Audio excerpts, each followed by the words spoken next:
Hello दोस्तों, कैसे हैं आप लोग। एक बार फिर से आपको द मास्टरमाइंड क्लासेस की तरफ से बहुत बहुत स्वागत है। और आप लोग वीडियो देखा कीजिए, ठीक है। वीडियो देखने से ही सब चीज़ होगा। वीडियो देखिए, जो भी कंटेंट बताया जा रहा है उसको पढ़िए, एक अपना नोट्स बनाइए जो कि पर्सनल नोट्स होना चाहिए। देखिए होता क्या है कि एग्ज़ाम के समय आदमी बुक वगैरह से नहीं ज़्यादा पढ़ पाता है। उस समय जो होना चाहिए अपना एक पर्सनल नोट्स होना चाहिए। और पर्सनल नोट्स जो होता है रिवीजन के लिए भी अच्छा होता है। अब प्लस अपना हैंड राइटिंग होता है, तो हैंड राइटिंग जो होता है वो अपना पढ़ने के लिए भी सही होता है। इसीलिए आप लोग जो भी चीज़ देख रहे हैं, हमारा वीडियो देख रहे हैं या फिर किसी अदर टीचर्स का वीडियो देख रहे हैं, तो उन सभी का क्या कीजिए कि एक अपना पर्सनल नोट्स बनाइए, उसको रखिए, उससे पढ़िए। और जितना भी मान लीजिए कि क्वेश्चन आप चैप्टर एक पढ़ लिए तो उस चैप्टर से मिलता जुलता जो भी क्वेश्चन वगैरह हो उस सभी क्वेश्चन को सॉल्व कीजिए। देन आगे बढ़िए, उसके बाद से अलग चैप्टर पढ़िए, ठीक है। तो यही एक पढ़ने का तरीका होता है कि जो भी चीज़ हम पढ़ते हैं उसके से एक चैप्टर पढ़ लिए तो एक चैप्टर से रिलेटेड जितना भी क्वेश्चन होता है क्वेश्चन हम सॉल्व करते हैं, ताकि हमारा डाउट, ताकि हम जो पढ़ रहे हैं वो सही है कि नहीं। ऐसा तो नहीं है ना कि क्वेश्चन कुछ और पूछ रहा है, पढ़ हम कुछ और रहे हैं, तो इससे क्या होता है कि थोड़ा सा गड़बड़ हो जाता है, ठीक है। तो अभी तक आप लोगों ने डाइजेस्टिव सिस्टम का जो भी पार्ट वगैरह देखा, उससे एक लेवल आगे हम लोग चलते हैं और एक ठो नया पार्ट आज आप लोग को बताते हैं। जैसे ऑर्गन जो भी छुटा हुआ है, अभी तक तो आप लोग को जो ज़्यादा ऑर्गन बताया नहीं है, सिर्फ और सिर्फ स्टोमक के बारे में बताए हैं। लेकिन स्टोमक के बाद भी और हमारे पास जो मुख्य ऑर्गन जो रह जाते हैं उसमें से रह जाता है एक यकृत रह जाता है, एक अग्नाशय रह जाता है और एक आंत रह जाता है। और आंत में भी क्या है कि दो चीज़ हो जाएगा, एक छोटी आंत हो जाएगा, एक बड़ी आंत हो जाएगा। तो ये चार देखा जाए तो अभी महत्वपूर्ण जो है, मतलब एक तरह से ग्रंथि जो है बचा हुआ है।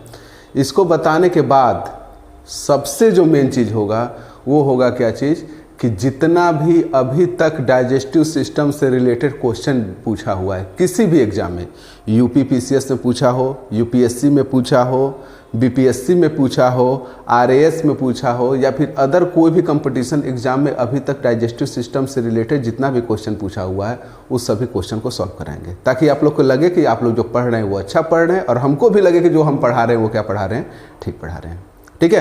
तो ज़्यादा बात करने से अच्छा है कि डायरेक्ट हम लोग कहाँ पे चलते हैं, टॉपिक्स पे चलते हैं और नया टॉपिक से स्टार्ट करते हैं। और सबसे पहले हम लोग पढ़ते हैं क्या चीज़, लीवर के बारे में। थोड़ा सा मार्कर चेंज कर दे रहे हैं क्योंकि ये आप लोग को शायद दिखाई देने में प्रॉब्लम होगी, तो इसीलिए सबसे बढ़िया होता है क्या चीज़, देखने में हमको जो हमारे आँख को भी सुकून लगता है वो कौन सा लगता है, वाइट लगता है। तो इसलिए वाइट से पढ़ते हैं हम लोग लीवर। और लीवर को जो हिंदी में कहा जाता है वो क्या कहा जाता है, यकृत कहा जाता है।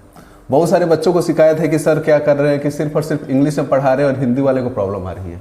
लेकिन हम हमेशा से बोल रहे हैं कि हम कौन सा लैंग्वेज पढ़ा रहे हैं, बाई लैंग्वेज पढ़ा रहे हैं, दोनों सब्जेक्ट दोनों लैंग्वेज में पढ़ा रहे हैं, हिंदी भी पढ़ा रहे हैं और क्या पढ़ा रहे हैं, इंग्लिश भी पढ़ा रहे हैं। अगर कुछ चीज़ है कि अगर इंग्लिश में ज़्यादा बोल दे रहे तो एक बार थोड़ा सा बैक चले जाइए और देख लीजिएगा, अगर नाम वगैरह में प्रॉब्लम होगा तो उसको देख लीजिएगा कि हम अगर जैसे लीवर है तो लीवर को क्या कहा जाता है, हिंदी में यकृत कहा जाता है। पेनक्रियाज है तो पेनक्रियाज को क्या कहा जाता है, अग्नाशय कहा जाता है। स्टोमक है तो स्टोमक को क्या कहा जाता है, अमाशय कहा जाता है। तो ये सब चीज़ है कि जो थोड़ा बहुत अपने भी करना चाहिए, बिल्कुल हर एक चीज़ दूसरे के ऊपर डिपेंड नहीं रहना चाहिए। तो कोशिश हम करेंगे कि ज़्यादा से ज़्यादा बाई लैंग्वेज पढ़ाए। अगर बाई चांस अगर कभी कभी हो जाता है तो उसको थोड़ा सा मैनेज कर लीजिएगा, ठीक है। तो पढ़ाते हैं हम लोग किसके बारे में चलते हैं, लीवर के बारे में चलते हैं। और लीवर के बारे में जैसे आता है हमारे दिमाग में सबसे पहला बात जो आना चाहिए लीवर को लेकर कि लीवर होता क्या है, लार्जेस्ट ग्लैंड होता है, यानी सबसे बड़ी ग्रंथि होती है। ये होता क्या है, सबसे बड़ी ग्रंथि होती है, ग्रंथि होती है, यानी लार्जेस्ट ग्लैंड ऑफ बॉडी होता है, लार्जेस्ट ग्लैंड ऑफ बॉडी, ठीक है। ये हमेशा सबसे पहले दिमाग में आना चाहिए। अगर लीवर हम पढ़ रहे हैं, यकृत पढ़ रहे हैं, तो सबसे पहले दिमाग में आना चाहिए कि यकृत क्या होती है, कि सबसे बड़ी ग्रंथि होती है, ठीक है।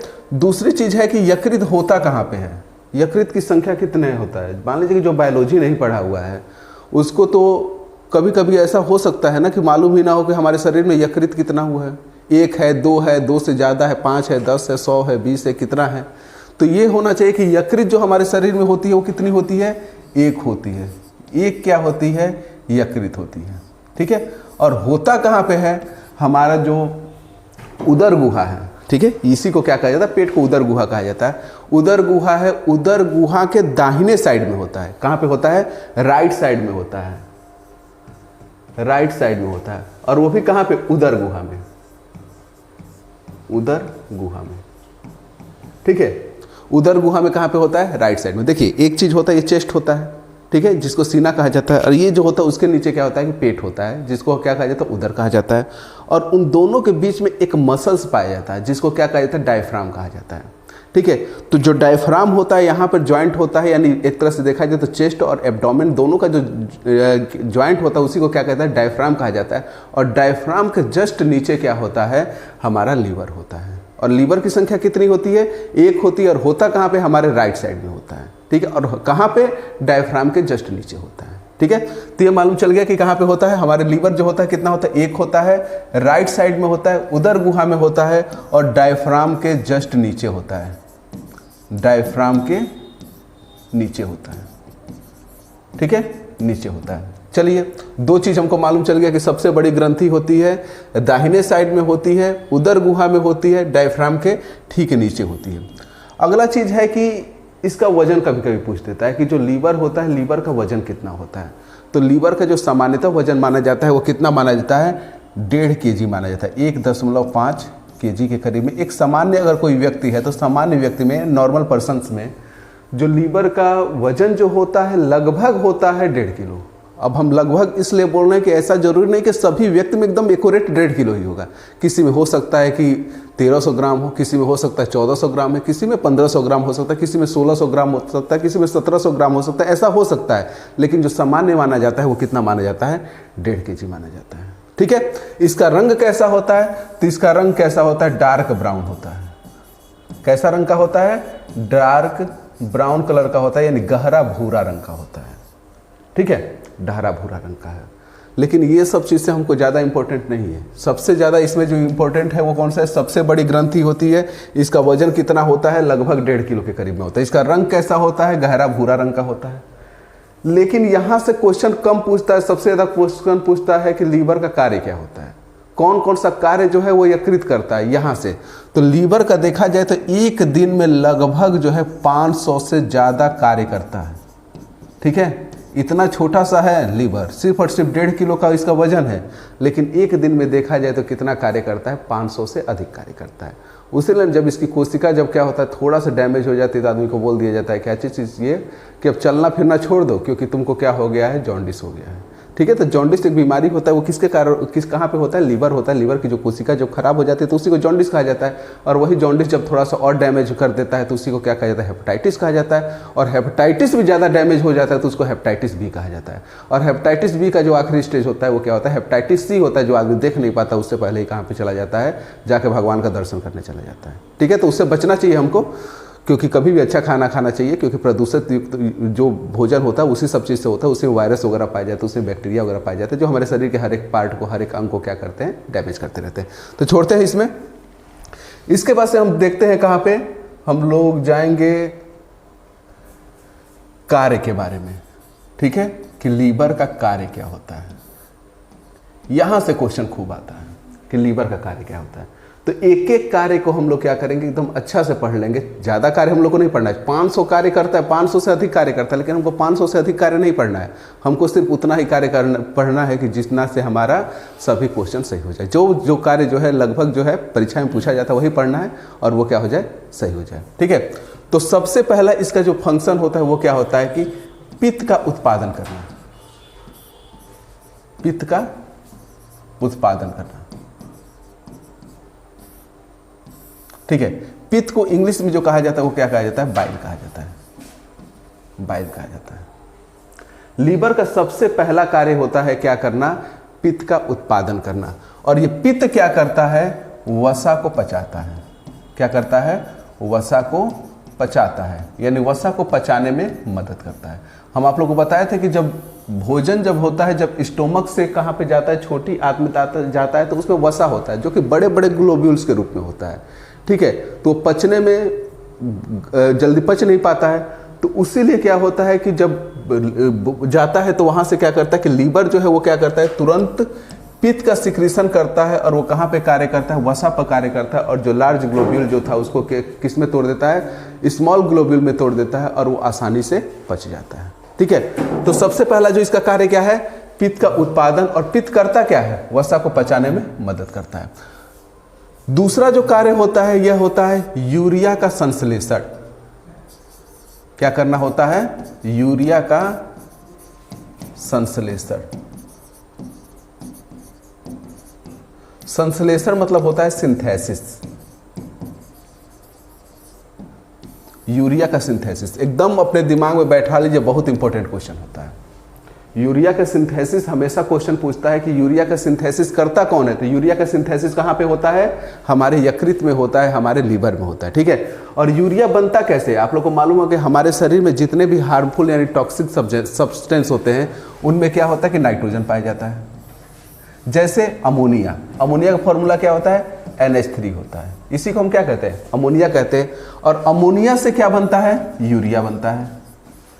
और यूरिया का फॉर्मूला क्या होता है? NH2CO NH2 होता है। यानी इसमें भी क्या पाया जाता है? नाइट्रोजन पाया जाता है। यानी अमोनिया से कौन क्या बनता है? यूरिया बनता है। और ये बनाता कौन है? यकृत बनाता है। उसीलिए दूसरा जो काम है वो क्या है? यूरिया का संश्लेषण करना। यानी यूरिया के जो संश्लेषण करता है वो कौन करता है? लीवर करता है, यकृत करता है। और वो भी किससे करता है? अमोनिया से करता है, ठीक है। यानी इस तरह से अमोनिया जो होता है हमारे शरीर के लिए क्या होता है कि एक तरह से विष का काम करता है। और विष को किस में ये कन्वर्ट कर देता है? दूसरे विष में कन्वर्ट कर देता है, यानी यूरिया में कन्वर्ट कर देता है। और जब यूरिया में बदल जाता है तो वही यूरिया जो होता है वो रक्त में मिल जाता है और रक्त के पास पहुंच जाता है। किसके पास? किडनी के पास पहुंच जाता है। और किडनी उसको फिल्टर कर देता है और फिर से यूरिन बना करके शरीर से बाहर निकाल देता है, ठीक है। तो एक तरह से देखा जाए तो टॉक्सिन को शरीर से बाहर करने का काम भी जो करता है वो कौन करता है? लीवर करता है। यानी तीसरा जो इसका कार्य होता है वो क्या होता है? डिटॉक्सिफिकेशन होता है। डिटॉक्सिफिकेशन, डिटॉक्सिफिकेशन होता है।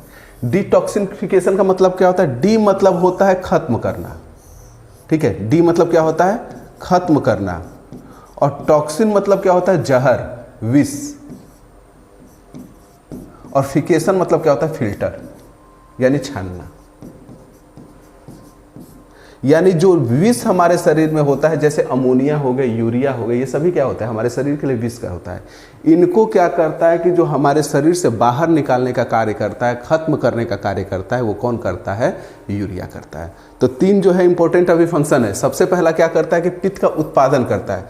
दूसरा क्या करता है कि यूरिया का संश्लेषण करता है। और तीसरा क्या करता है? डिटॉक्सिफिकेशन करता है। और डिटॉक्सिफिकेशन का मतलब होता है शरीर से विष को बाहर निकाल देना, ठीक है। अगला इसका नेक्स्ट जाते हैं और देखते हैं कि और ये क्या करता है। चौथा जो इसका इंपॉर्टेंट कार्य होता है वो होता है क्या? ग्लाइकोजेनेसिस। ग्लाइकोजेनेसिस, ग्लाइकोजेनेसिस, ठीक है। अब ये ग्लाइकोजेनेसिस से होता क्या है? ग्लाइकोजेनेसिस का मतलब होता है ग्लूकोज का ग्लाइकोजन में बदलना। ग्लाइकोजन में बदलना, यही क्या कहलाता है? ग्लाइकोजेनेसिस कहलाता है। यानी जितना भी शरीर में क्या है कि ग्लूकोज होता है वो सभी ग्लूकोज को ग्लाइकोजन में बदल देना क्या कहलाता है? ग्लाइकोजेनेसिस कहलाता है। और ग्लाइकोजेनेसिस की क्रिया कौन करता है? हमारा यकृत करता है। देखिए आप लोग को अभी बताएंगे, नेक्स्ट जब पेनक्रियास जब आप लोग को पढ़ाएंगे तो उसमें बताएंगे कि पेनक्रियास से दो हार्मोन्स निकलता है, एक इंसुलिन निकलता है और एक ग्लूकेगन निकलता है। जो ग्लूकेगन जो होता है वो क्या करता है कि शरीर में जो रक्त होता है, रक्त में ग्लूकोज की मात्रा को बढ़ा देता है, यानी ग्लूकोजेनेसिस करता है। एक होता है ग्लाइकोजेनेसिस और एक क्या होता है? ग्लूकोजेनेसिस होता है। ग्लूकोजेनेसिस। तो ग्लूकोजेनेसिस में क्या बनता है? ग्लूकोज बनता है। और ग्लूकोज का फॉर्मूला क्या होता है? C6H12O6। ये क्या होता है? ग्लूकोज होता है, C6H12O6। तो जब ग्लूकोज बनता है तो उसको क्या कहा जाता है? ग्लूकोजेनेसिस कहा जाता है। और जब ग्लाइकोजन बनता है तो उसी को क्या कहा जाता है? ग्लाइकोजेनेसिस कहा जाता है। और किससे बनेगा? जो पेनक्रियास जो ग्लूकोज बनाया हुआ है इसी से ग्लाइकोजन बनेगा, तो इसी को क्या कहा जाता है? ग्लाइकोजेनेसिस कहा जाता है, ठीक है। और ग्लाइकोजेनेसिस का कार्य कौन करता है? यकृत करता है। और ग्लूकोजेनेसिस का कार्य कौन करता है? पेनक्रियास करता है, ठीक है। इतना याद हो गया। सबसे पहला फंक्शन कौन सा था? सबसे पहला था पित्त का उत्पादन करना। दूसरा क्या था? यूरिया बनाना, यूरिया का संश्लेषण करना। तीसरा क्या था? डिटॉक्सिफिकेशन करना। और चौथा क्या है? ग्लाइकोजेनेसिस करना। अगला जो इसका कार्य होता है यह होता है पांचवा कार्य, और यह भी बहुत इंपॉर्टेंट चीज है। ये क्या करता है कि जो प्लाज्मा में यानी ब्लड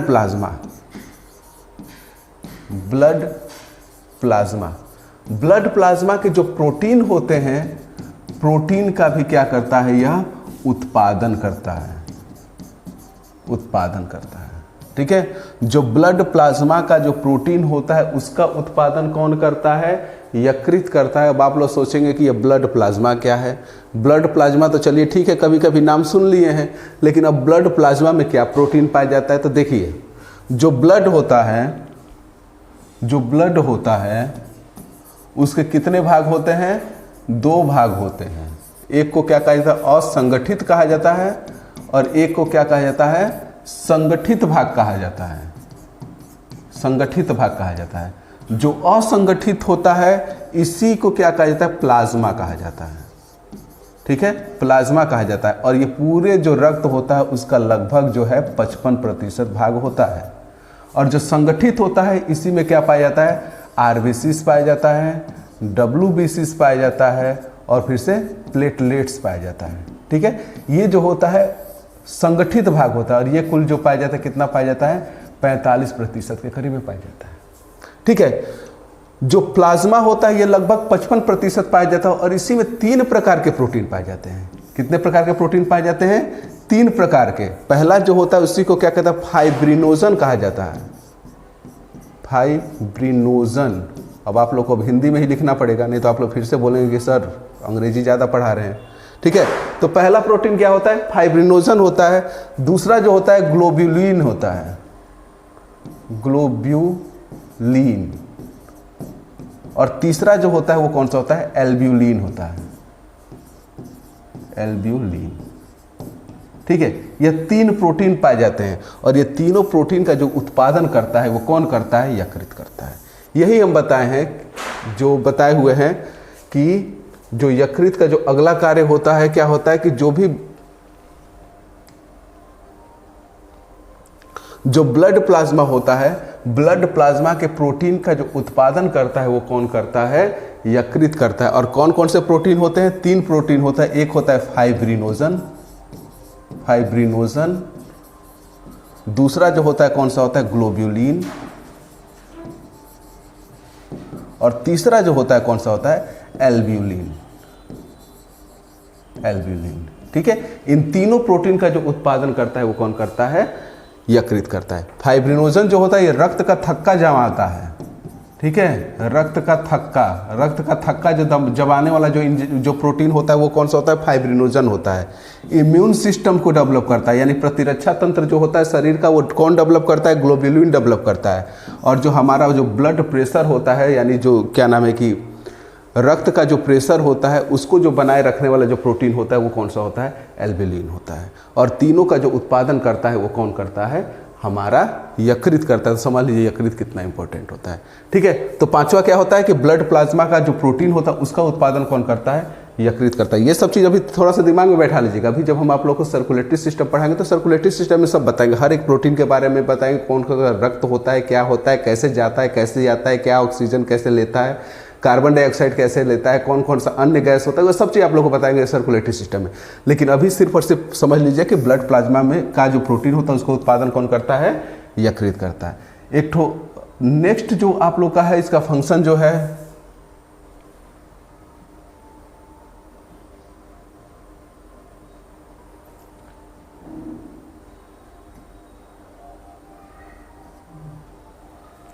नेक्स्ट जो फंक्शन होता है यह होता है कि जो भी ब्लड होता है, आप लोग नाम सुने होंगे, एक बीमारी होता है जिसको क्या कहते हैं, पीलिया कहा जाता है, पीलिया। और इसी को अंग्रेजी में क्या कहा जाता है, जॉन्डिस कहा जाता है, जॉन्डिस कहा जाता है। ठीक है, तो पीलिया बीमारी होता कैसे है, पीलिया बीमारी जब होता है, जब बोला जाता है कि यकृत का जब कोशिका क्या होती है, नष्ट हो जाती है या फिर डेड हो जाती है या फिर डैमेज हो जाती है, तो उसी से एक बीमारी होता है जिसे क्या कहा जाता है, पीलिया कहा जाता है।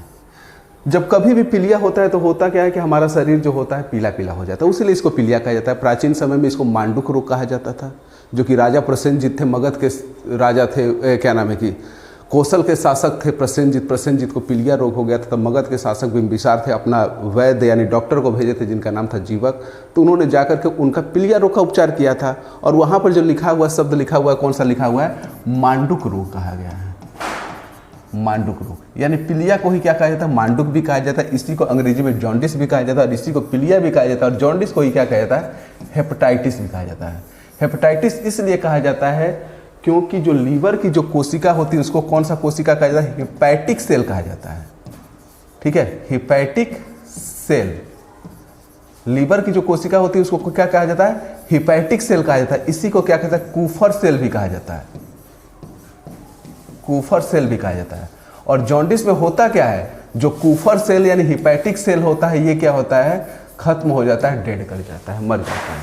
ठीक है, इसीलिए इसको क्या कहता है? हेपैटिक कहा जाता है।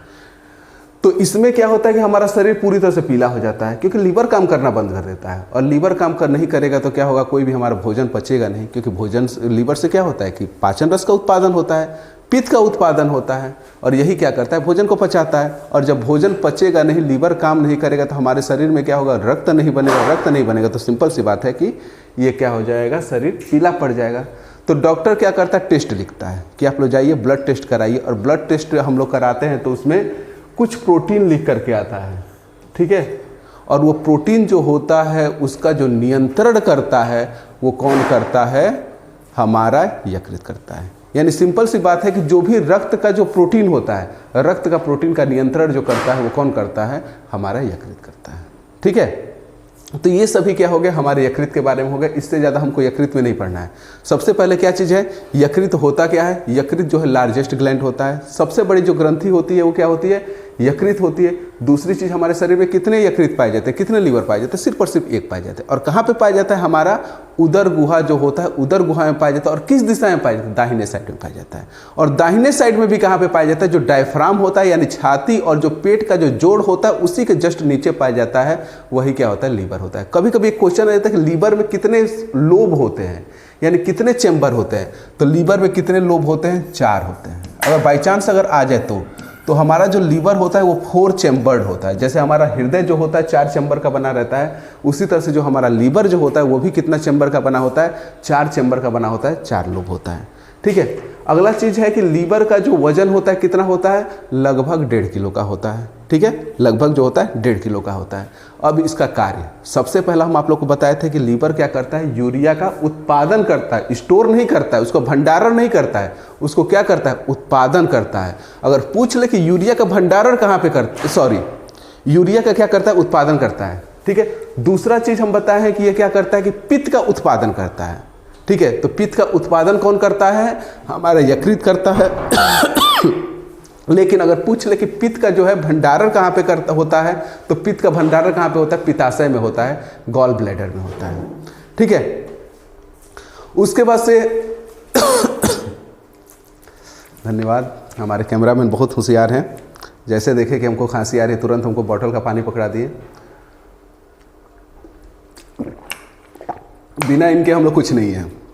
जैसे कहावत है ना कि हर एक कामयाब पुरुष के पीछे एक औरत का हाथ होता है, तो हर एक कामयाब जो है, जो भी कैमरा जो होता है, जो स्टेज पर जो भी बंदा आता है उसको कामयाब होने वाला सबसे बड़ा जो होता है वो कौन होता है? कैमरामैन होता है। इनके बिना हम लोग कुछ नहीं है। मान लीजिए कुछ कैमरा में कुछ रहेगा नहीं, बनाएंगे कुछ और, उसके उसमें आवाज़ आएगा नहीं, वीडियो नहीं आएगा, तो हम लोग कुछ कर सकते हैं? कुछ नहीं कर सकते हैं। तो एक जो है कामयाब एक्टर के पीछे जो होता है सबसे बड़ा जो हाथ होता है वो किसका होता है? कैमरामैन का हाथ होता है। ठीक है, तो वही हमारे कैमरामैन है। कभी मिलवाएंगे बहुत जल्दी, वो भी आने वाले हैं। आप लोग कुछ बताएंगे, कुछ टिप्स वगैरह बताएंगे कैमरा के बारे में, कैमरा कैसे चलाया जाता है। ठीक है, तो अभी हम लोग क्या पढ़ रहे हैं? लीवर पढ़ रहे हैं। तो लीवर के में यूरिया का उत्पादन होता है, पित्त का उत्पादन होता है। तीसरा चीज़ हम बताए हैं क्या चीज़? कि यह क्या करता है कि डिटॉक्सिफिकेशन करता है, यानी अमोनिया को किस में कन्वर्ट कर देता है? यूरिया में कन्वर्ट कर देता है, और दोनों को क्या करता है? शरीर से बाहर करा देता है। यानी अमोनिया भी क्या होता है? एक तरह से विष होता है, और यूरिया भी विष होता है, और उसको शरीर से बाहर करने का कार्य करता है। कौन करता है? लीवर करता है। इसीलिए लीवर क्या करता है? डिटॉक्सिफिकेशन का भी कार्य करता है। इसके अलावा जो हम आप लोग को बताए थे, यह बताए थे कि यह क्या करता है कि जो रक्त का जो प्लाज्मा का जो प्रोटीन होता है उसका उत्पादन कौन करता है? यकृत करता है। और लास्ट आप लोग को बताए हैं कि जो यही होता है, लीवर ही होता है, ये क्या करता है कि जो प्रोटीन वगैरह होता है, प्रोटीन को कंट्रोल करता है, रक्त का जो प्रोटीन होता है, ब्लड प्रोटीन होता है, उसको कंट्रोल करने का कार्य कौन करता है? यकृत करता है। ठीक है, तो इससे ज़्यादा यकृत से कुछ नहीं पूछेगा। अब हम लोग चलते हैं कहाँ पे? डायरेक्ट अगले ऑर्गन के पास चलते हैं, जिसका नाम है क्या? अग्नाशय। अग्नाशय, इसी को अंग्रेजी में जो कहा जाता है वो क्या कहा जाता है? पेनक्रियास। पेनक्रियास। देखिए, अगर पाचन तंत्र का अगर दाहिना अगर हाथ अगर लीवर है तो बायां हाथ कौन है? अग्नाशय है। हमेशा याद रखिएगा। और बीच में कौन है? आंत है। यानी सबसे इंपॉर्टेंट चीज अगर पाचन में है तो 3 चीज हम मानते हैं। पहला जो होता है वो लीवर मानते हैं, दूसरा जो मानते हैं वो क्या मानते हैं? अग्नाशय मानते हैं, और तीसरा क्या मानते हैं? छोटी आंत मानते हैं। इन तीनों के अलावा हमारे शरीर में वैसे तो सभी ऑर्गन का बहुत ज़्यादा इंपॉर्टेंट होता है, लेकिन ये तीनों जो होता है पाचन में सबसे ज़्यादा इंपॉर्टेंट होता है। लीवर हम लोग पढ़ लिए, यानी पाचन का हम लोग दाहिना हाथ पढ़ लिए। अब हम लोग क्या पढ़ेंगे? बाएं हाथ। ठीक है, बाएं हाथ इसको हम इसलिए कह रहे हैं क्योंकि ये कहाँ पे होता है? लेफ्ट साइड में होता है। ठीक है, जैसे लीवर का आप लोग को हम स्ट्रक्चर बताए थे, तो लीवर क्या होता है कि यहाँ पे होता था। ठीक है, और फिर से यहाँ से आता था, यहाँ से ये स्टोमक हो जाता था, और स्टोमक से यहाँ से लगा हुआ क्या निकलता था? अग्नाशय होता था। अग्नाशय होता था। यानी अग्नाशय है कहाँ पे? लेफ्ट साइड में है। और कहाँ पे? जो हमारा जो अमाशय है, अमाशय के ठीक नीचे, अमाशय के ठीक नीचे कहाँ पे कौन होता है? अग्नाशय होता है। और कहाँ पे होता है? लेफ्ट साइड में होता है। ठीक है, अगर लीवर को देखा जाए तो लीवर क्या है? सबसे बड़ी ग्रंथि होती है। लीवर, हम अभी बताएं कि लीवर क्या होता है? सबसे बड़ी ग्रंथि होती है। लेकिन पूछ ले कि दूसरी सबसे बड़ी ग्रंथि कौन होती है, तो दूसरी सबसे बड़ी जो ग्रंथि होती है वो कौन होता है? अग्नाशय होता है। अग्नाशय। ठीक है, यानी second largest gland of body. Second largest gland. हमारे पूरे शरीर की जो दूसरी सबसे बड़ी ग्रंथि होती है वो कौन होती है? अग्नाशय होती है। सबसे बड़ी ग्रंथि कौन होती है? लीवर होती है। और दूसरी सबसे बड़ी ग्रंथि कौन होती है? अग्नाशय होती है। अग्नाशय का नाम जहां पर आप लोग के पास आएगा, कभी भी पढ़िएगा आप लोग अग्नाशय, तो अग्नाशय का दिमाग में अपने बैठा लीजिएगा कि यह क्या होती है? एक मिश्रित ग्रंथि होती है। ठीक है, अग्नाशय होती क्या है? एक मिश्रित ग्रंथि होती है, मिक्स्ड ग्लैंड होती है। मिक्स्ड ग्लैंड होती है। मिक्स्ड ग्लैंड क्यों होती है? क्योंकि यहीं से हार्मोन्स का भी स्रावन होता है, हार्मोन्स भी निकलता है, और यहीं से पाचन रस भी निकलता है।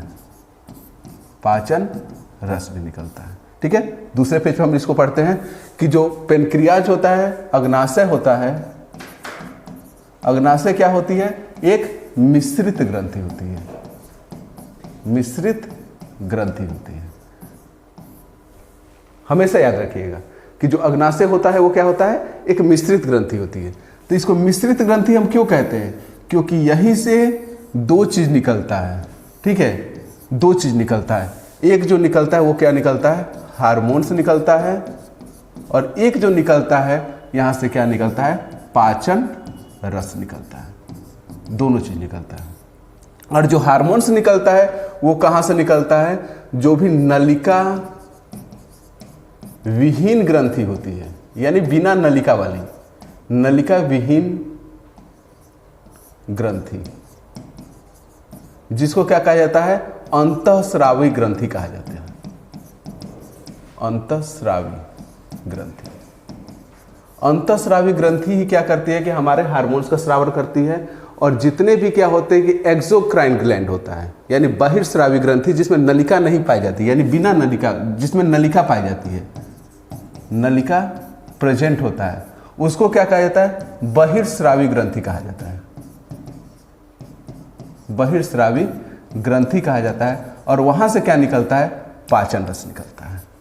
ठीक है, और जो हमारा पेनक्रियाज क्या होता है? मिश्रित ग्रंथि होती है। यानी इसमें क्या होता है कि अंतःस्रावी ग्रंथि भी होती है और बहिर्स्रावी ग्रंथि भी होती है। इंडोक्राइन ग्लैंड भी होता है और एक्सोक्राइन ग्लैंड भी होता है। इंडोक्राइन ग्लैंड इसे क्यों कहा जाता है? क्योंकि इसमें नलिका नहीं पाया जाता, डक्ट नहीं पाया जाता, इसीलिए इसको क्या कहते हैं? डक्टलेस ग्लैंड कहा जाता है।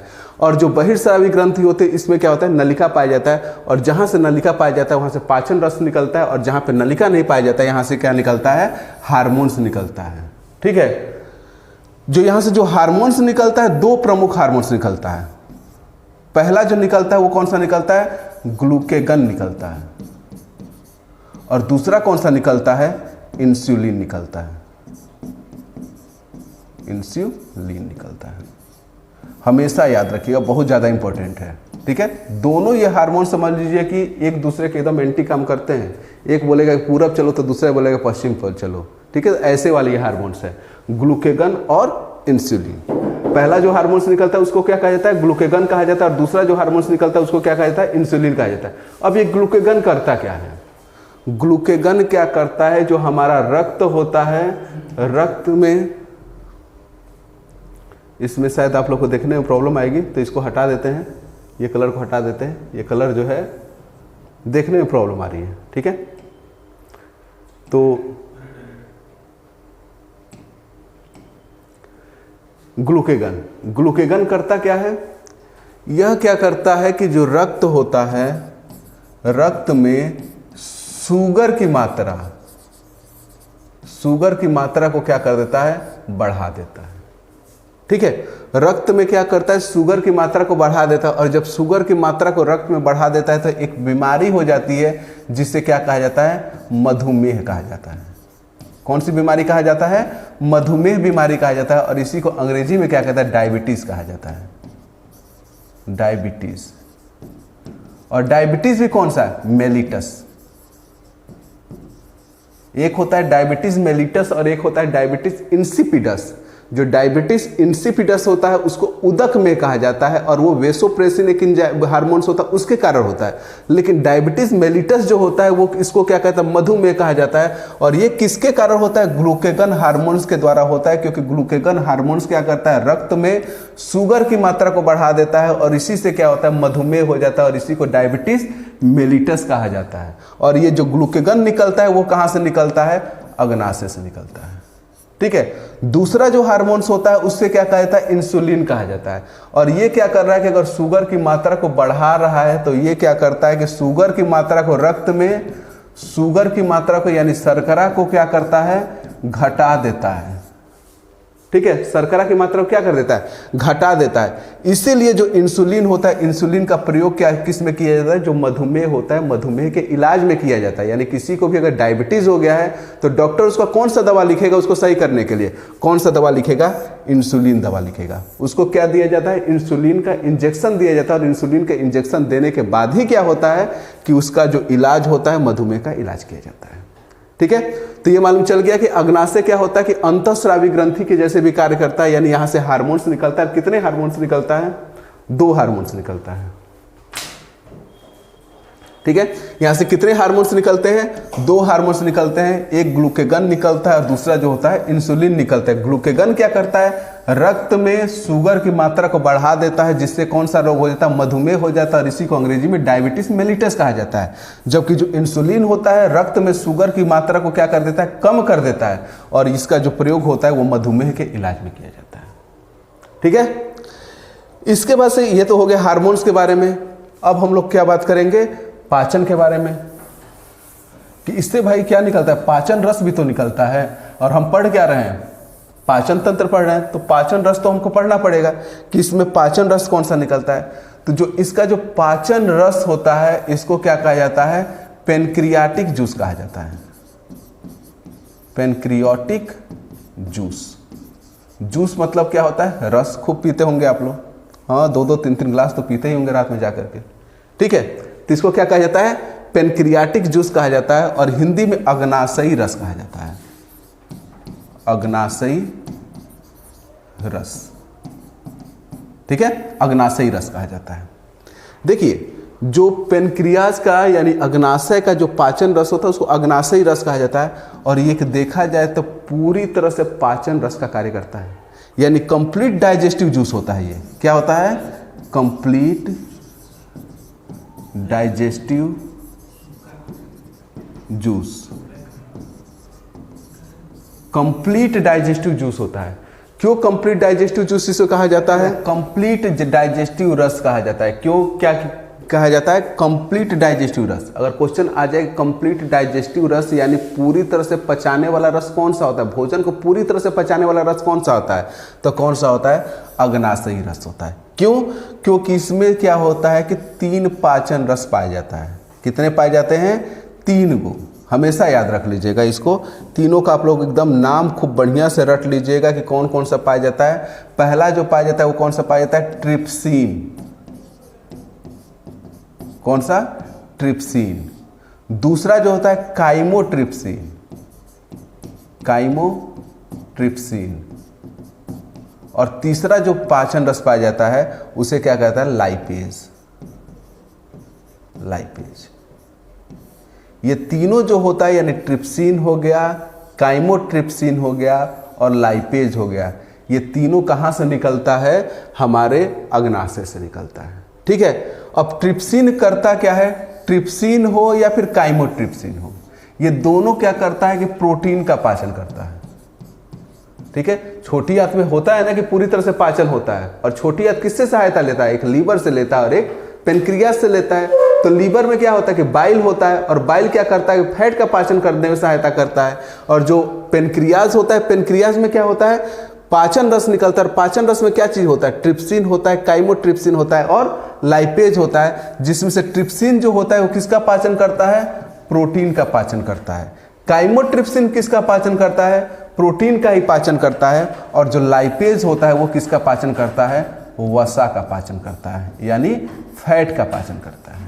और वसा को ये किस में तोड़ देता है, फैटी एसिड में तोड़ देता है। किस में तोड़ देता है, फैटी एसिड में। ठीक है। तो जो इसीलिए इसको क्या कहा जाता है, कंप्लीट डाइजेस्टिव जूस कहा जाता है। किसको, जो अग्नाशयी रस होता है, अग्नाशयी रस को क्या कहा जाता है, कंप्लीट डाइजेस्टिव जूस कहा जाता है। क्यों कहा जाता है, क्योंकि यहीं पर सब चीज का पाचन हो जाता है, प्रोटीन का भी पाचन हो जाता है और वसा का भी पाचन हो जाता है। क्यों कहा हो जाता है, क्योंकि यहाँ से ट्रिप्सिन भी इसी में पाया जाता है, इसी में काइमोट्रिप्सिन भी पाया जाता है और इसी में लाइपेज भी पाया जाता है। ट्रिप्सिन जो होता है प्रोटीन को, और प्रोटीन को किस में तोड़ देता है, एमिनो एसिड में तोड़ देता है। यही क्या करता है, प्रोटीन को पाचन करता है। काइमोट्रिप्सिन भी प्रोटीन का पाचन करता है, और जो लाइपेज होता है ये किसका पाचन करता है, वसा का पाचन करता है। और वसा को पचा करके फैटी एसिड में तोड़ देता है, और ट्रिप्सिन और काइमोट्रिप्सिन प्रोटीन को पचा करके एमिनो एसिड में तोड़ देता है। ठीक है। तो यही क्या होता है, हमारा अग्नाशय होता है। इससे ज़्यादा अग्नाशय के बारे में और कुछ भी नहीं पढ़ना है। अग्नाशय होता कहाँ पे है, उदर गुहा में होता है, बाएं साइड में होता है। दूसरी सबसे बड़ी ग्रंथि होती है, और इसके साथ ही ये होती क्या है, एक मिश्रित ग्रंथि होती है। मिश्रित ग्रंथि क्यों कहा जाता है, क्योंकि ये इंडोक्राइन ग्लैंड भी होता है और एक्सोक्राइन ग्लैंड भी होता है। इंडोक्राइन ग्लैंड क्यों कहा जाता है, क्योंकि इसमें नलिका नहीं पाया जाता है, डक्टलेस होता है, इसीलिए इसको इंडोक्राइन ग्लैंड कहा जाता है। और इसके कुछ भाग में नलिकाएं भी पाई जाती है, इसीलिए इसको क्या कहा जाता है, एक्सोक्राइन ग्लैंड भी कहा जाता है। जो इंडोक्राइन ग्लैंड होता है वो किसका सिक्रीशन करता है, हार्मोन्स का। कितने हार्मोन्स का, 2 हार्मोन्स का। अभी सिर्फ 2 याद रखिएगा। पहला कौन सा है, ग्लूकेगन है, दूसरा कौन सा है, इंसुलिन है। ग्लूकेगन क्या करता है, यह क्या करता है कि रक्त में शुगर की मात्रा को बढ़ा देता है, जिससे मधुमेह हो जाता है, जिससे डायबिटीज हो जाता है। और इंसुलिन क्या करता है, इंसुलिन रक्त में जो शुगर की मात्रा जो बढ़ी हुई है उसको कम कर देता है, यानी जो मधुमेह होता है मधुमेह का यह इलाज करता है। ठीक है। यहां से जो पाचन रस निकलता है, पाचन रस को क्या कहा जाता है, अग्नाशयी रस कहा जाता है, यानी पेनक्रियाटिक जूस कहा जाता है। और इसी को क्या कहता है, कंप्लीट डाइजेस्टिव जूस भी कहा जाता है। क्यों कहा जाता है, क्योंकि इसी में ट्रिप्सिन होता है, इसी में काइमोट्रिप्सिन होता है और इसी में लाइपेज एंजाइम होता है। ट्रिप्सिन और काइमोट्रिप्सिन क्या करता है, प्रोटीन को पचाता है। प्रोटीन को किस में तोड़ देता है, एमिनो एसिड में तोड़ देता है। जबकि जो लाइपेज होता है वो किसको पचाता है, वसा को पचाता है, और वसा को पचा कर किस में तोड़ देता है, फैटी एसिड में तोड़ देता है। ठीक है। अब हम लोग क्या करते हैं, अगले ऑर्गन के पास जाते हैं, जो कि आखिरी है, जिसका नाम क्या है, आंत। सबके शरीर में आंत होता है, कोई भी हो, आंत, इंटेस्टाइन।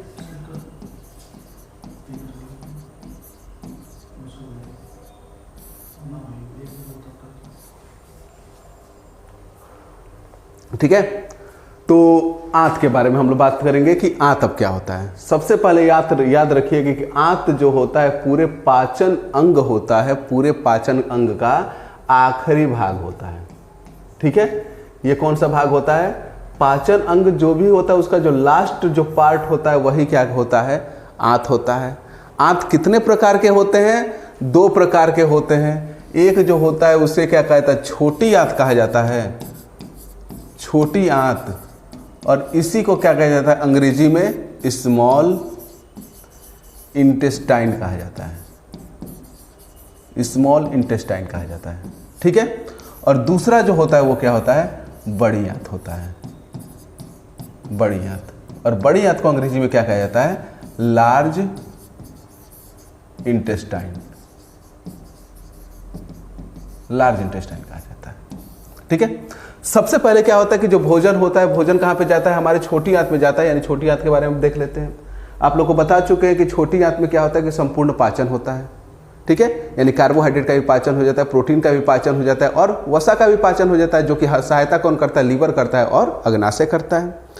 वो सब चीज़ से हमको मालूम मतलब नहीं है अब, क्योंकि वो सब हम पढ़ चुके हैं। और जो नहीं पढ़ा हुआ है पीछे जाए वीडियो में और वीडियो चलाए और फिर से उसको पढ़ ले बढ़िया से, क्योंकि पढ़ा रहेगा तभी समझ में नहीं आएगा, समझ में आएगा।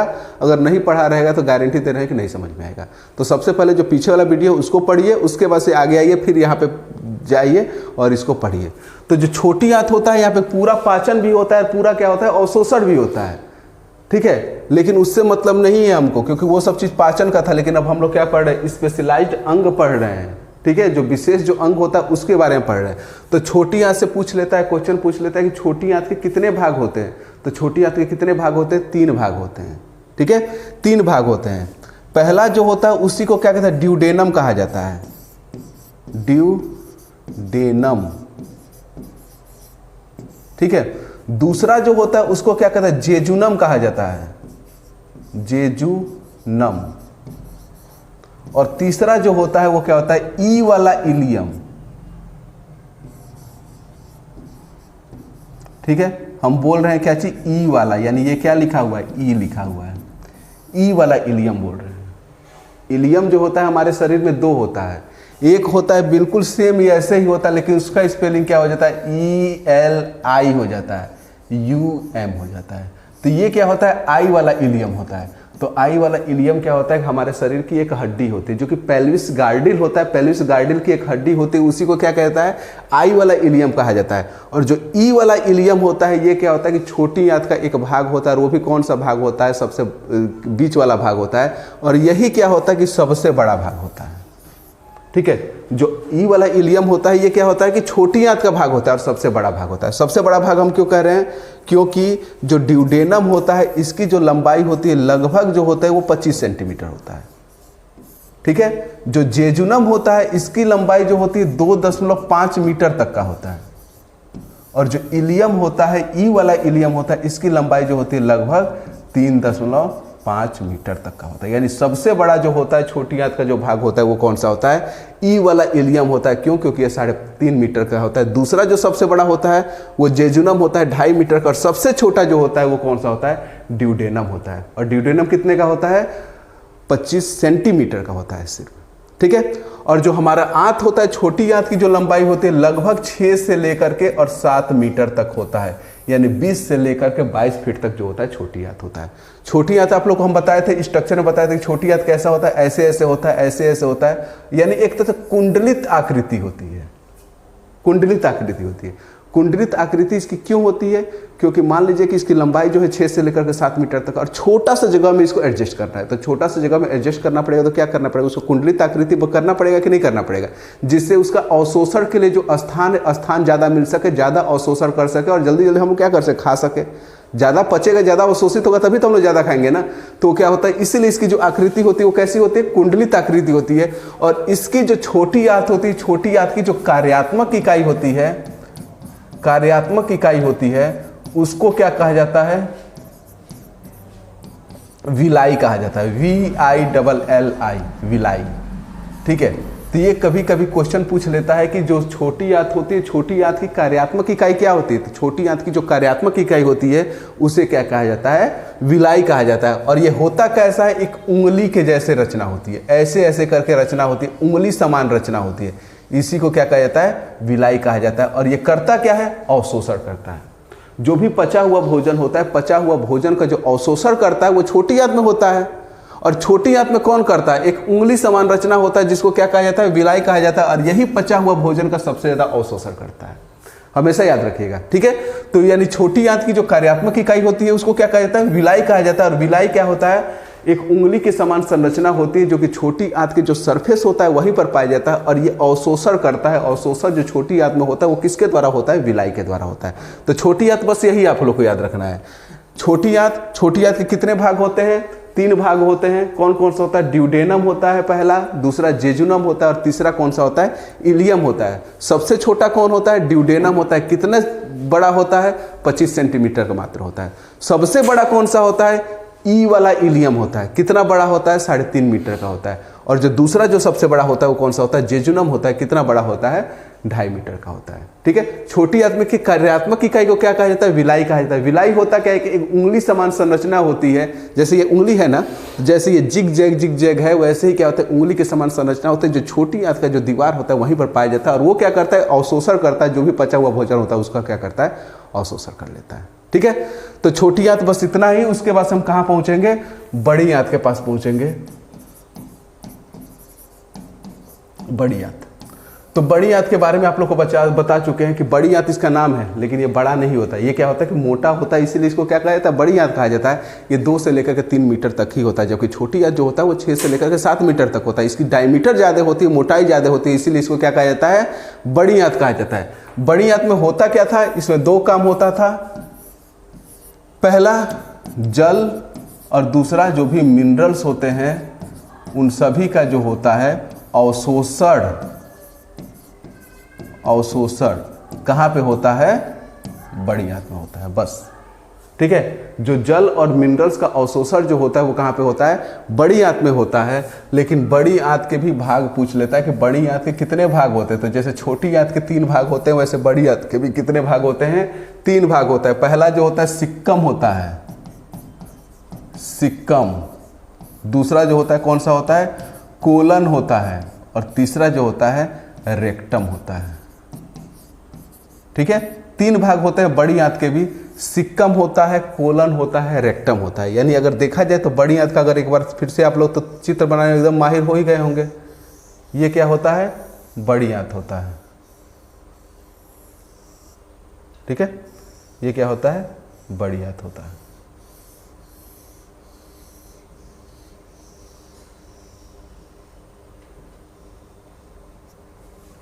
ये बड़ी आंत होता है, ऐसे ही होता है बड़ी आंत। तो ये जो पहला जो भाग है आप लोग को दिखाई दे रहा है, इसी को क्या कहता है, सिक्कम कहा जाता है, सिक्कम कहा जाता है। ये जो भाग जो दिखाई दे रहा है इसी को क्या कहा जाता है, कोलन कहा जाता है।